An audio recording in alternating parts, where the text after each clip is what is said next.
Halo semuanya, kami dari grup 4 ingin mempresentasikan hasil kerja kelompok kami pada XM kali ini. Berikut merupakan anggota dari kelompok kami. Berikut adalah 4 target dari perusahaan XYZ. Untuk target yang pertama itu follower growth. Berdasarkan data, disebutkan bahwa target untuk pertumbuhan followers dari perusahaan XYZ memiliki total sekitar 100-200 followers. Menurut kami, perusahaan ini harus makin meningkatkan jumlah followers mereka karena sangat penting untuk mendorong penjualan bisnis. Konsumen cenderung lebih percaya kepada akun bisnis yang memiliki banyak followers karena terlihat lebih terpercaya akan produk yang mereka jual. Oleh karena itu, kami menyarankan beberapa cara seperti menampilkan iklan yang lebih menarik, memasang iklan di Instagram Stories, lalu melakukan kerjasama dengan KOL atau Key Opinion Leader seperti selebgram dalam mempromosikan produk tas perusahaan XYZ agar target followers dapat tercapai. Untuk reach of e-communication sendiri memiliki arti strategi perusahaan dalam menarik minat konsumen melalui penayangan iklan di berbagai media. Berdasarkan data perusahaan, XYZ telah menciptakan iklan yang memakan biaya sebesar 32,26 pound sterling untuk setiap 1.000 impressions. Sehingga perusahaan harus membayar sekitar 700.000 pound sterling demi iklan tersebut yang menghasilkan total penayangan sebanyak 21,700.000 kali oleh audiens.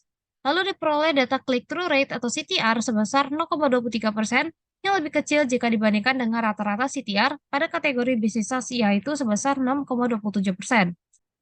Oleh karena itu, menurut kami perusahaan XYZ dapat melakukan beberapa cara untuk meningkatkan persentase CTR mereka seperti memahami audiens yang akan dijangkau, meningkatkan kualitas judul dan meta description atau rekasa singkat pada halaman website, dan yang terakhir memanfaatkan struktur markup atau tampilan rating, bintang review, dan harga produk. Saya Muhammad Rizky Berspati akan menjelaskan tentang perusahaan XYZ target. Jadi pada engagement konten ini memiliki target sekitar 30 stories. Dalam hal ini saya merekomendasikan untuk melakukan konten manajemen, yaitu dengan memanage setiap kontennya yang dikeluarkan setiap hari selama sebulan. Jadi perusahaan tersebut bisa membuat kreatif interaktif konten setiap harinya selama sebulan dan kita bisa melihat apakah dari situ responnya bagus atau tidak.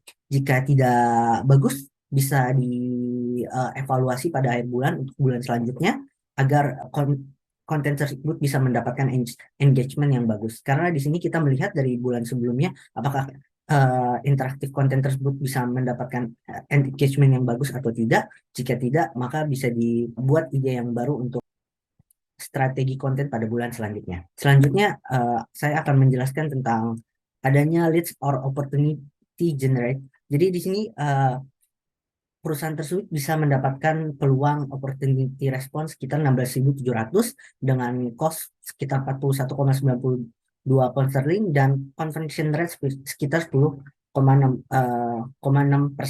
Di sini bila kita lihat conversion rate, tingkat pengukuran keberhasilan apakah suatu proses digital marketing itu berhasil atau tidak, karena biasanya conversion rate bisa dilihat dari sebuah website yang dibentuk atau sebuah website yang dibuat, dan di sini mungkin masih cukup kecil sekitar 10,6% dengan cost 41,92 pound sterling. Dan dalam hal ini saya bisa merekomendasi sebuah strategi untuk menaikkan conversion rate-nya. Mungkin pada website bisa dibuat sebuah pop-up yang akan muncul seperti promo ataupun produk yang sedang flash sale untuk dimunculkan pada halaman pertama agar pengunjung website bisa langsung melakukan klik dan kemungkinan besar bisa melakukan pembelian pada saat pertama kali pengunjung website melakukan kunjungan ke dalam website. Dan selanjutnya ada number of outcome deliver. Kita lihat penjualannya sekitar 1.770 dan cost dari penjualan tersebut, cost per sales-nya yaitu 395,58 pound sterling. Dalam hal ini, cost per sale diartikan sebagai misalnya kita menitipkan barang penjualan kita pada platform lain dan platform tersebut akan mendapatkan fee dari penjualan kita, dan cost per sales-nya yaitu lumayan cukup besar yaitu sekitar 395 pound sterling. Dalam hal ini mungkin bisa direkomendasikan dengan memperkuat branding pada website perusahaan agar cost per sales-nya bisa ditekan dan bisa mendapatkan profit bersih yang lumayan tinggi karena tidak harus karena bisa menekan cost per sales dari yang seharusnya dibayarkan kepada platform lain. Saya akan menjelaskan tentang conversion content. Data pada engagement content menyebutkan bahwa target conversion content yang diinginkan oleh perusahaan tas XYZ adalah sebanyak 20 feeds. Untuk menarik lebih banyak customer, kami menyarankan perusahaan XYZ untuk memastikan 20 feeds ini memiliki konten yang menarik dan insightful bagi para customer. Jenis-jenis konten yang bisa dipilih antara lainnya adalah deskripsi produk dengan foto dan copywriting yang menarik dan menonjolkan kelebihan produk. Bisa pula membuat konten fun fact mengenai dunia tas dan jenis-jenisnya dengan format yang menarik untuk kemudian bisa diselipkan macam-macam produk ke perusahaan XYZ sebagai contoh. Selain itu, konten mix and match baju dengan tas produk XYZ juga dapat menarik engagement yang cukup tinggi. Secara konten mix and match dapat membuat konsumen dapat memiliki gambaran langsung bagaimana mereka dapat mencocokkan produk tas XYZ dengan pakaian mereka. Setelah memaksimalkan conversion konten dengan memposting feed dengan konten berkualitas, sesudahnya sebaiknya dilakukan evaluasi kembali untuk melihat konten seperti apa yang memiliki engagement tertinggi dari konsumen perusahaan XYZ dan konten seperti apa yang paling banyak menarik perhatian market.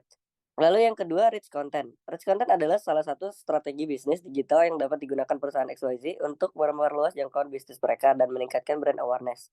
Untuk mencapai tujuan memperoleh rich content sebanyak 10 reels, XYZ Company dapat membuat platform digital yang up-to-date dan user-friendly seperti website dan akun media sosial. Platform ini harus menawarkan informasi yang jelas dan mudah ditemukan tentang produk tas ekspor yang ditawarkan, termasuk fitur interaksi seperti chatbox dan form kontak. XYZ dan dapat membuat konten yang menarik dan berkualitas seperti video produk, testimoni pelanggan, dan lainnya. Konten ini harus dipromosikan di platform digital dan media sosial perusahaan untuk memperluas jangkauan dan membangun minat pada produk tas ekspor.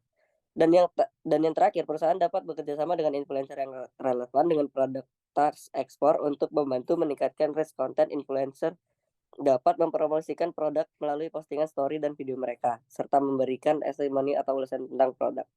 Lalu saya akan menjelaskan tentang website visit. Website visit adalah berapa banyak orang yang mengunjungi website dari perusahaan XYZ. Dalam data tersebut, terdapat sebanyak 50.000 pengunjung dalam satu kliknya sebesar 14 pound sterling dan memiliki conversion rate sebesar 33,40%, yang berarti conversion tersebut adalah besar. Maka dari itu, digital marketing dalam website perusahaan XYZ berjalan dengan baik. Kita akan merekomendasikan beberapa tools yang cocok kepada XYZ Company pada tiap stage-nya. Yang pertama dari stage acquisition, ada tools pay per click search atau disingkat PPC. Dengan menggunakan PPC, perusahaan XYZ dapat lebih mudah dalam mempromosikan atau mengiklankan bisnis tas ekspor mereka pada masyarakat. Sistem kerja dari PPC ini sendiri adalah pemasang iklan hanya perlu membayar setiap iklan yang sudah diklik oleh target audience. Jadi nantinya pemilik situs akan memperoleh bayaran dari setiap klik tersebut. Yang kedua ada tools email marketing. Email marketing merupakan strategi pemasaran melalui email untuk mempromosikan produk maupun layanan perusahaan dan membangun hubungan dengan pelanggan. Perusahaan XYZ dapat menawarkan diskon maupun promo khusus kepada pelanggan yang terdaftar dalam email list, mengirimkan newsletter bulanan, menggunakan email untuk memfollow up customer, maupun mengirimkan email survei untuk mendapatkan feedback dari customer. Stage yang kedua ada conversion or proposition development. Di sini ada tools content management. Content management dalam melakukan strategi engagement bagi masyarakat sangatlah cocok untuk diterapkan. Karena dengan menerapkan tools ini, perusahaan eksportir tas XYZ bisa memberikan edukasi maupun wawasan kepada masyarakat luas yang mungkin belum mengetahui produk tas dari XYZ. Yang kedua ada tools content creation. Merupakan tools yang digunakan oleh perusahaan untuk membuat suatu konten berupa video, poster, maupun seni yang diupload pada sosial media dari perusahaan XYZ. Hal ini dilakukan agar membantu perusahaan untuk meningkatkan brand awareness dari brand XYZ. Dan segmen yang ketiga ada retention and growth. Di sini ada tools customer management, merupakan tools yang digunakan perusahaan untuk mengelola maupun menganalisis interaksi hingga data pelanggan. Hal ini membantu perusahaan untuk meningkatkan hubungan layanan pelanggan dan membantu dalam retensi pelanggan. Dan tools yang kedua adalah loyalty programs. Merupakan tools yang digunakan perusahaan untuk menjaga loyalitas pelanggan agar tetap setia mengkonsumsi produk maupun jasa yang diberikan. Dalam perusahaan XYZ ini dapat membuat pelanggan akan lebih loyal kepada brand-brand buatan dari XYZ, dan dengan begitu akan membantu perusahaan memiliki pemasukan yang konstan serta stabil. Selanjutnya, saya akan menjelaskan mengenai teknologi baru yang dapat mendukung aktivitas operasional dan juga supply chain perusahaan XYZ. Teknologi pertama adalah blockchain atau Directed Acyclic Graph atau kita singkat sebagai DAG. Jadi DAG ini memungkinkan perusahaan untuk melacak produk mereka sepanjang supply chain, mulai dari masih menjadi bahan baku hingga pengiriman ke pelanggan. Dengan menggunakan DAG, ini membuat proses transaksi transparan dan juga memastikan bahwa semua pihak terkait memiliki informasi yang benar tentang produk. Blockchain dan juga DAG ini dapat memastikan bahwa semua transaksi dilakukan secara aman dan juga terverifikasi, dan meminimalkan resiko kecurangan dan memastikan bahwa semua transaksi diproses secara efisien. Selanjutnya ada eKYC atau Electronic Know Your Customer. Jadi perusahaan XYZ Jika mereka menggunakan eKYC ini dapat memudahkan perusahaan dalam mengetahui dan mengenali setiap konsumen, baik konsumen yang lama maupun yang baru, tanpa harus melakukan kontak fisik, sehingga menjadi lebih efisien. eKYC ini juga memiliki manfaat lain seperti biaya yang lebih murah, kemudian dia lebih efektif, mengurangi juga resiko kesalahan data jika dilakukan secara manual. Kemudian data dan identitas konsumen dapat tersimpan lebih aman di dalam sistem. Oleh karena itu, eKYC ini sangat direkomendasikan untuk digunakan oleh perusahaan XYZ. Selanjutnya ada Big Data.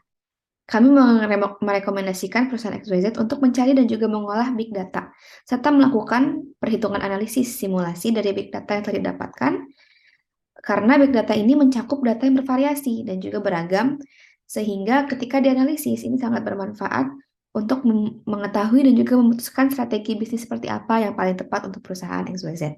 Selanjutnya ada Internet of Things atau IoT. Jadi IoT ini basically adalah teknologi yang menghubungkan beraneka ragam teknologi yang digunakan oleh perusahaan di dalam satu jaringan, sehingga semua teknologi ini terhubung di dalam satu jaringan yang sama. Penggunaan IoT ini fungsi utamanya adalah efisiensi dan juga kemudahan kendali, sehingga perusahaan lebih mudah untuk memantau dan juga menggunakan teknologi-teknologinya. Dan yang terakhir ada AI atau Artificial Intelligence. Jadi Artificial Intelligence ini adalah perkembangan teknologi terbaru dan dapat dimanfaatkan oleh media simulasi bagi perusahaan untuk menjalankan berbagai macam skenario supply chain demi mencari pilihan mana sih yang terbaik bagi perusahaan XYZ. Selain sebagai media simulasi, Artificial Intelligence juga dapat dimanfaatkan untuk menjalankan data analytics bagi perusahaan sebagai bentuk evaluasi strategi perusahaan. Sekian presentasi dari kelompok kami, terima kasih.